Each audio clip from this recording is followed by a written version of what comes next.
Hello, everybody. It's your favorite cure girl. I am here to talk about the Trump administration eliminating the bill for the 24-hour nurse being on duty and like the breakdown of like why that matters and really the truth on like why it happened, right? So they want you to believe that it was going to shut down and eliminate a lot of nursing homes for everybody. They want you to believe that it was a lot of staffing issues all over the world. Yeah, those issues still have been going on for a long, long time, and have still not yet to be solved in not only assisted living, but in nursing homes as well. I have not been to one nursing home that I could say is a good place to take mom or dad. I am still anti nursing home. I always say aging in place is the best thing, but let's get into the no 24-hour nurse on duty for nursing homes. This is my version of the nursing home. Don't laugh at my drawing.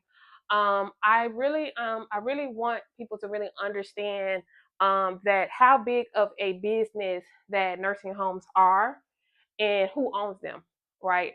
So let's get into it. So a lot of private equity firms, private equity (PE), they own these nursing homes, these assisted livings in places that are not requiring 24-hour nurse on duty, right? What would happen if they had a 24-hour nurse on duty and these private equity owners had to front that money, right?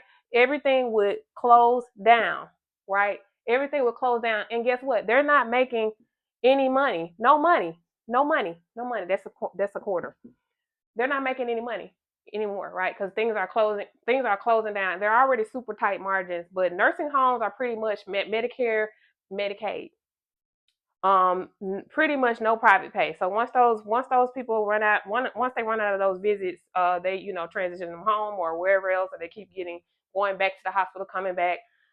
Just a cycle that never ends. So they don't want those places to close because they're not going to make any more money, right? And they don't want to pay for this.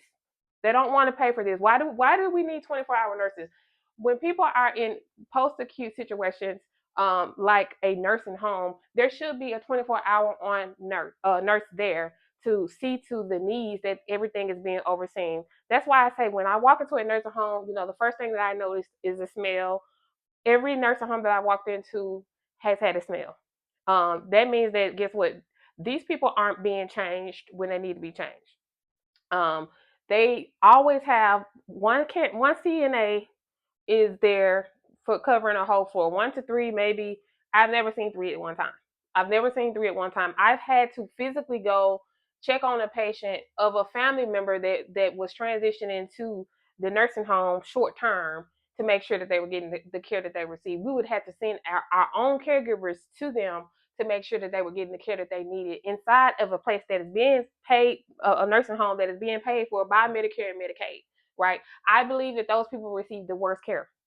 There are some superstar nurses. There are some superstar CNAs. I don't want to say that they are the ones that aren't doing the proper care, right? But think about the burnout. If there is super high staff turnover and there's a lot of people that are getting tired and they're leaving that place, right? Because guess what? They don't have this. They don't have a 24-hour nurse. They don't have a 24-hour nurse, which is what they need. But guess what? They don't want to pay.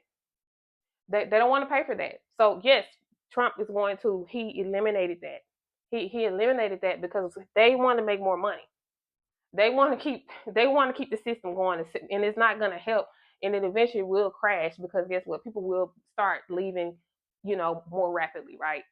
So I don't think the problem has been solved yet at all. It has not been solved at all. But I really want y'all to understand who owns these places and why this is not happening, right? So I want to end this with saying that we should definitely get ahead of putting our people here.